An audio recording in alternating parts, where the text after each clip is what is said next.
Ford has been more willing than most of its competitors to infuse its big trucks and SUVs with new school ideas. It led the industry in shifting pickup trucks and SUVs from V8 power to downsized, turbocharged V6s. It reduced the mass of its F-Series pickups with the first ever bodies made from aluminum. It was an early adopter of independent rear suspensions for its big SUVs, a move that improved third-row comfort and ride quality at the same time.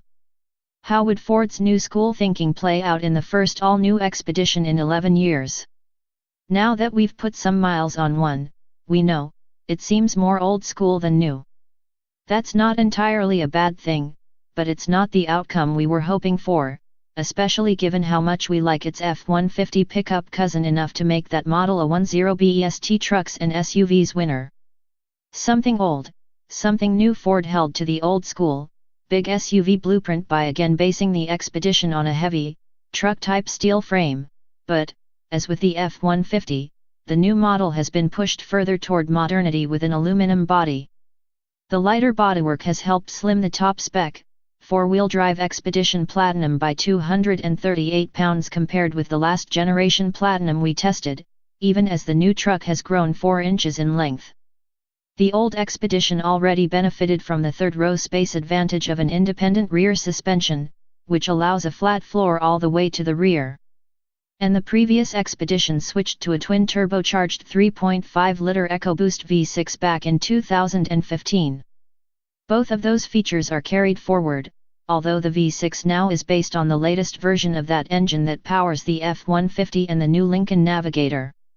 In Expedition Platinum guys, it makes 400 horsepower and 480 lb-ft of torque, improvements of 35 horses and 60 lb-ft over last year's model.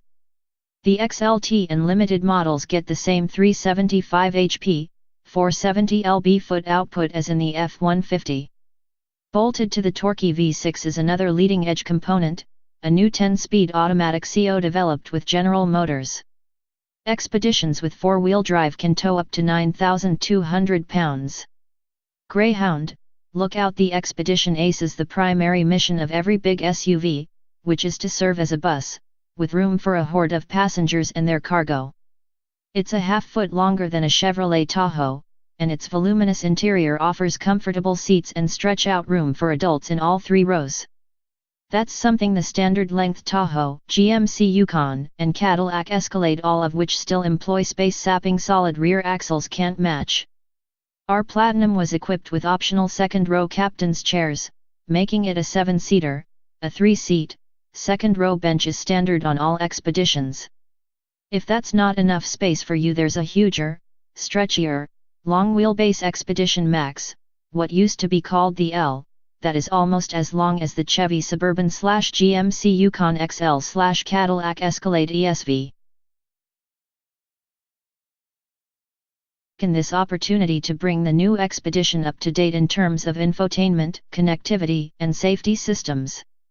Loaded versions like our Platinum test truck offer the latest Sync 3 infotainment system, a pair of USB ports for each row of seats, Apple CarPlay and Android Auto connectivity, a Wi-Fi hotspot that supports up to 10 devices, and more.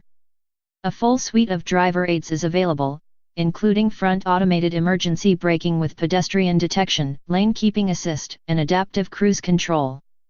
The numbers don't fib for all that, however.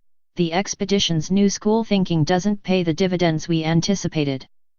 Despite its aluminum body, the big Ford is still 100 pounds heavier than a comparably equipped 2018 GMC Yukon Denali, although, granted, the Expedition is longer and considerably roomier.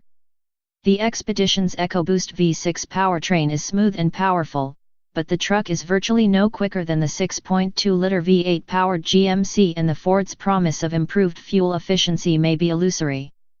The Expedition's 19 mpg combined EPA figure is 2 mpg better than the Yukon's, but its 22 mpg highway number is the same. And in our real-world 75 mph highway fuel economy test, the Denali matched the Platinum's 20 mpg showing.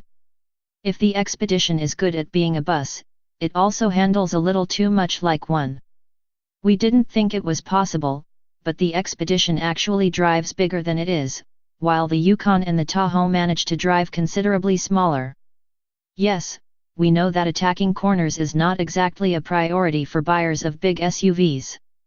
But even in normal traffic, the Expedition's ponderous handling and disconnected feel demand more of your attention, and ease of driving counts in this segment.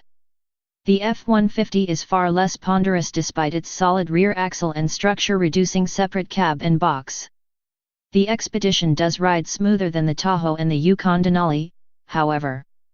Upscale with downside. Although the Expedition is roomy, comfortable, and well-equipped, being inside of our Platinum test truck didn't feel like a cohesive, upscale experience, which it should have, considering that our fully loaded test truck stickered for an eye-watering $81,765.